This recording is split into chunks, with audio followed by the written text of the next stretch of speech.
What happens when fame comes with a price tag darker than the spotlight? From Jay-Z to Diddy, from whispered rumors to public scandals, this is the untold story of Rihanna's early years. Chris Brown's heartbreak, and a music industry built on manipulation. You're about to hear what they didn't want you to know. Hold on to your seats. Audrey O'Day just dropped a bombshell revealing the real reason Rihanna stepped back from the spotlight. And it apparently centers around Diddy. The whispers about Jay-Z coercing Rihanna into intimate situations weren't just rumors. The story goes that he then handed her over to Diddy for similar exploitation. It gets even darker. The STD rumors swirling around Rihanna, initially linked to Jay-Z, are now said to have actually come from Diddy, after some intense, reckless encounters he forced her into. The first to expose this was Jaguar, who also suggested that this very infection might have been the catalyst behind Chris Brown's violent outburst toward Rihanna. Jaguar Wright dropped a bombshell revealing that when Chris Brown confronted Rihanna about the rumors swirling around an STD, he walked in on her during an intimate encounter with a powerful music industry mogul, widely speculated to be none other than Diddy.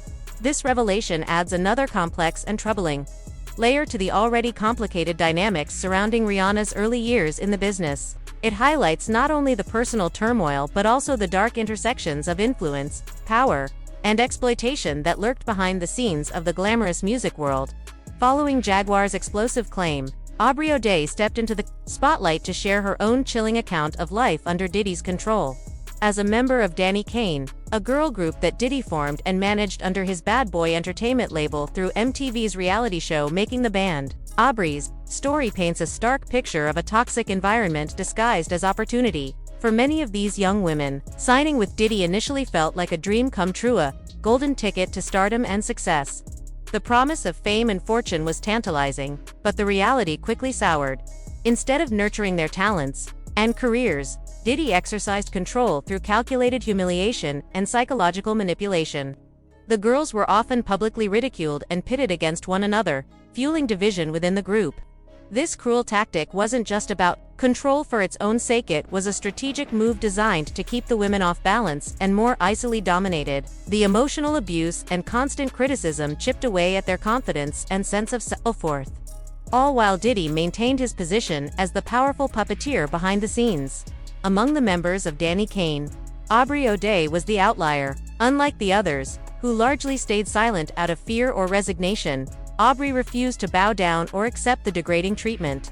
Her outspoken nature and unwillingness to conform made her a target for Diddy's wrath. He singled her out for more aggressive verbal attacks and psychological torment, seemingly punishing her for challenging his authority and exposing his toxic behavior. Aubrey's resilience amid such a hostile environment reveals just how pervasive and insidious the abuse was, not just physical or sexual, but psychological and emotional. The story of Danny Kane isn't just about one girl group's struggles. It exposes a much broader pattern in the music industry where young female artists are often trapped in cycles of manipulation and exploitation by those who hold the reins of power. What makes Aubrey's testimony so compelling is her willingness to pull back the curtain on a glamorous industry that often hides its darkest secrets. Her experience mirrors the stories of many other women who have come forward with similar accounts of exploitation and abuse, underscoring the urgent need for change. It's a reminder that beneath the glitz and fame lies a world where vulnerability is exploited, and speaking out can come at a heavy personal cost. Together, Jaguar's and Aubrey's revelations challenge us to rethink the narratives around music moguls and the artists they manage. They compel a critical examination of the power structures within the industry and highlight the importance of supporting survivors who break their silence. This is more than just gossips, a call to action for accountability, justice, and meaningful reform.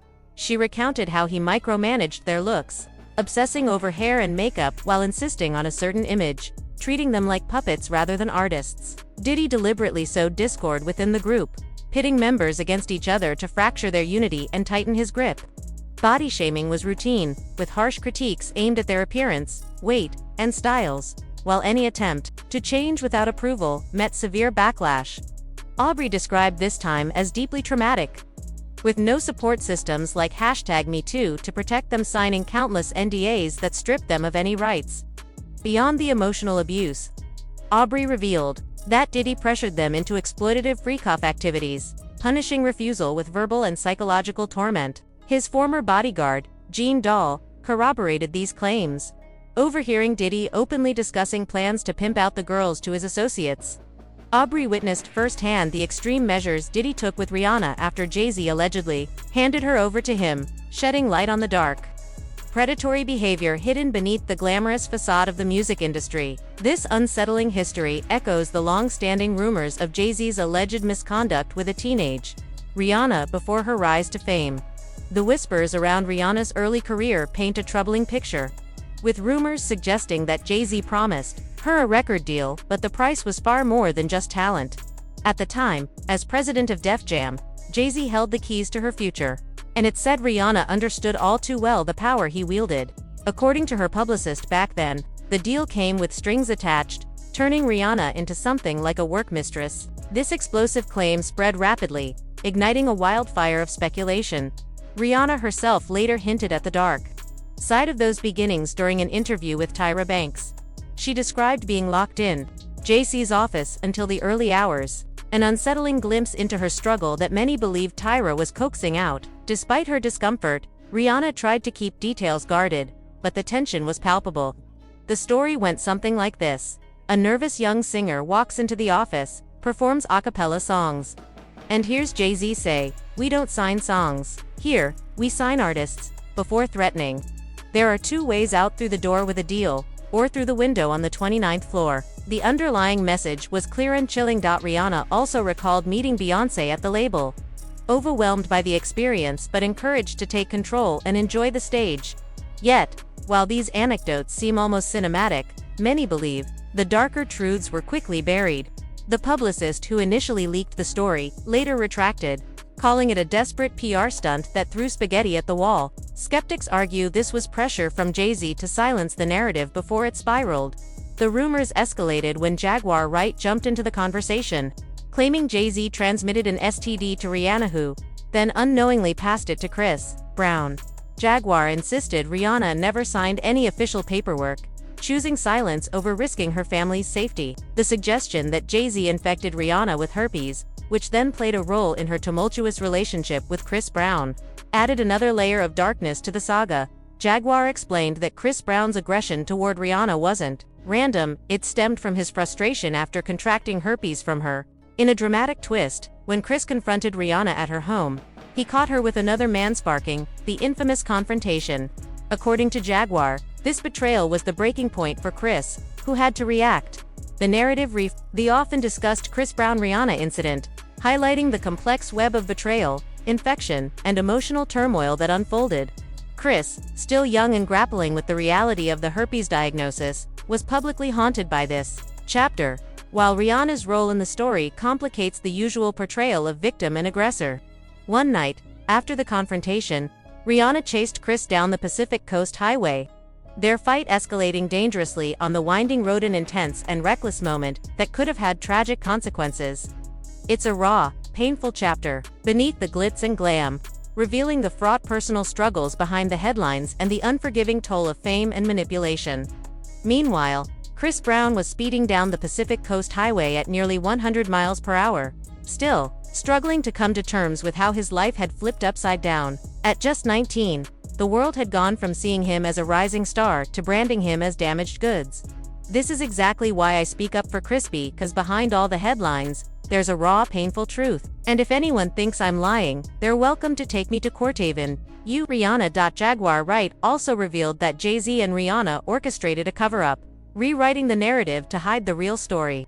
Then, they took to the radio to smear Chris, painting him as the villain, and even engineered his arrest on the infamous Rev car incident, ensuring public opinion turned against him for simply defending himself. She says Rihanna, as captivating and respected as she is in the industry, destroyed Chris Brown's life and did so because Jay-Z wanted to bury his own dark past of starting Rihanna's career when she was just 14 and he was nearing 30.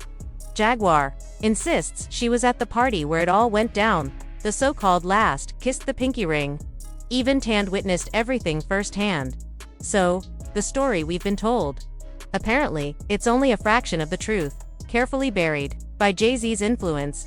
Adding another layer, Foxy Brown's name surfaces in this tangled web. Like Rihanna, it's alleged Jay-Z got involved with her while she was underage.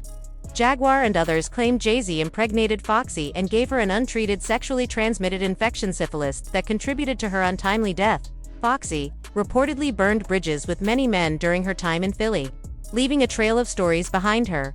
Meanwhile, Audrey O'Day has claimed behind the scenes that Jay-Z handed Rihanna over to Diddy, which is supposedly where she contracted her infections. Though the exact source of Aubrey's information is unclear, her proximity to Diddy lends her words weight. If Rihanna was involved with Diddy, Aubrey would likely know. Public opinion is divided. Some think Rihanna's laughter about the rumors hints she's in on the joke, jokingly claiming she was the star of those freak-offs, and that's why she holds so much power now. Others see the bigger picture, signing a young, raw vocalist from Barbados and building her career through looks and industry grooming it, reeks of manipulation. Jay-Z's influence crafted her image and sound, but the dark undertones of predation linger. So, what's your take? Do you believe Rihanna was exploited by Diddy, as Jay-Z allegedly orchestrated? Was Jay-Z responsible for passing her off, or is it just another rumor in a sea of industry secrets? Drop your thoughts in the comments below, and hey, don't forget to check out this other juicy video right here.